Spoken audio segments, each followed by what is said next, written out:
Defenders of Wildlife President Rodger Schlicheisen says that controlling carbon dioxide emissions is a necessary but insufficient step for sustaining life on Earth.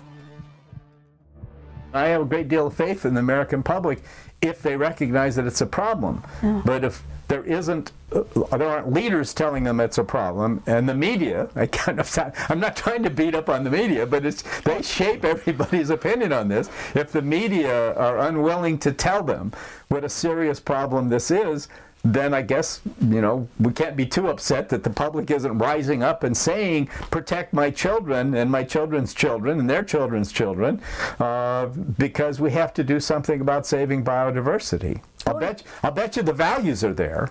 The values are there. I think no one cares more in America than about anything other than caring for their children and their grandchildren and future generations.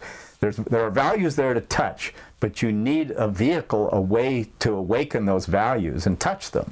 And we're missing that. And the political debate, the whole direction of the political debate on global warming legislation is how can we cap emissions, and if you have a certain amount of federal revenues that comes from the sale of the allowance of those, how do you buy enough votes to get a majority so that you can cap the emissions? And then the question is whether there's anything left for dealing with the impacts of biodiversity. And I worry a great deal that there may not be enough left. But first of all, you've got to get the legislation. You've got to cap the emissions, but that's the only train that's going to leave on this. You've got to have, if it's global warming legislation and it deals with the problem, it has to both cap emissions and it has to deal with the impact on biological diversity.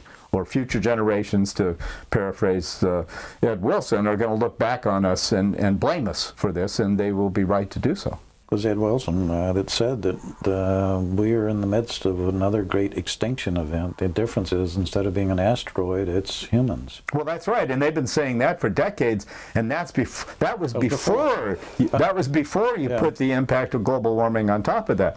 I mean, we could lose 35–40% of our species.